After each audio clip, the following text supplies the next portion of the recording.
One morning, my mother-in-law's faucet broke, and instead of calling a plumber, she decided to call me.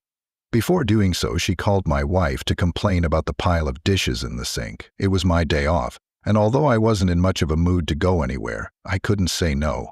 When I asked my wife if she really thought I should go, she shrugged and said, "It's only a half-hour drive. It's no big deal." So I took her words seriously, packed up and headed to my mother-in-law's house. When I arrived, she greeted me warmly, her face lit up with a wide smile. She ushered me inside with cheerful energy, asked me how I'd gotten there, and offered to sit at the kitchen table before I even had a chance to take off my coat. Her eagerness to make me feel at ease was obvious, as she quickly brought out a plate of cookies and a glass of water, insisting that I relax a bit before getting to work.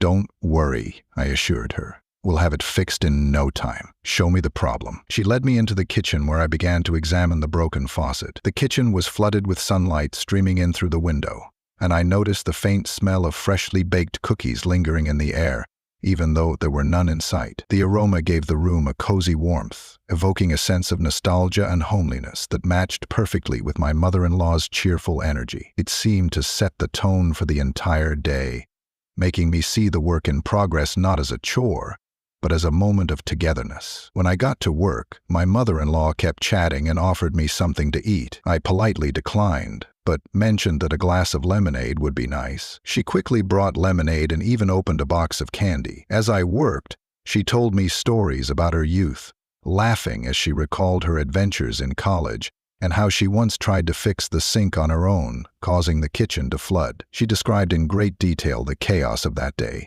how the water rushed in uncontrollably, wetting the floor and even spilling into the living room.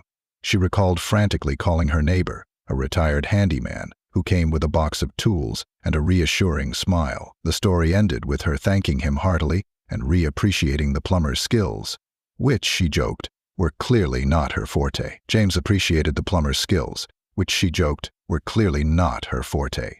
It made the job more enjoyable, and I felt like I was learning new facets of her personality. We chatted while I worked on the faucet, and soon the repairs were completed. Feeling satisfied, I told her it was fixed, and she clapped her hands in delight. After some friendly conversation and a second glass of lemonade, I headed home. Later that day, my wife noticed a faint odor of lemonade and started teasing me. "What is that?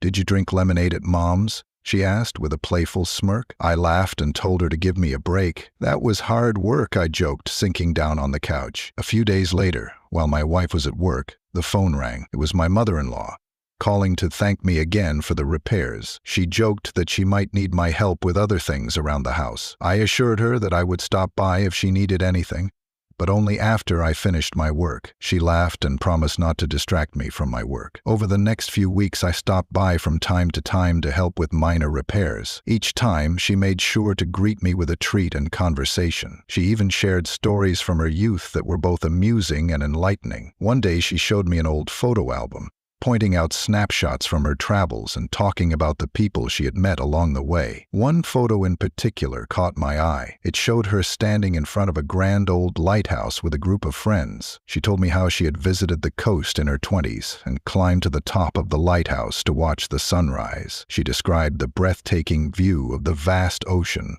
the coolness of the morning breeze, and how it was one of the most peaceful moments she had ever experienced. Hearing her memories made me realize how adventurous and full of life she was, and made me appreciate even more what she is now. I went to the vineyard and took her outside, and asked her if she remembered telling me stories when she was young. It was interesting to get a new perspective on her life, and it made me appreciate her even more. Despite my initial reluctance to spend my day off to renovate, I realized that these visits were a chance to bond with her in a way I hadn't been able to before. It became clear that she liked having someone to talk to, and I found myself looking forward to her stories and those little moments when we chatted. Eventually, my wife started teasing me, saying how often I helped her mother. "You're her favorite handyman now," she joked, but I didn't mind. It felt good to be helpful, and my mother-in-law's gratitude justified the effort. She even started baking cookies especially for my visits, and I often left with a small box to share with my wife. Over time, I visited her less often due to my busyness,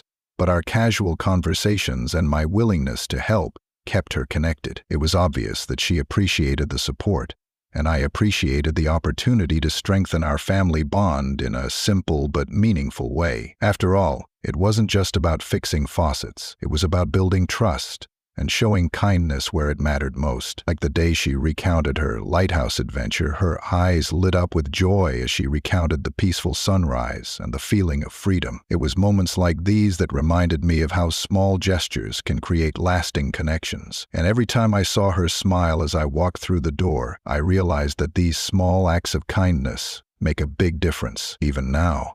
When the faucet is running perfectly, she occasionally calls and asks if I can stop by to help with something small, or just for a cup of tea. These moments have become a cherished part of our family's history, and I'm glad I took that first step towards such meaningful communication. I realized we had an interesting game waiting for us in the bedroom, where she asked me to fix the foot of the bed.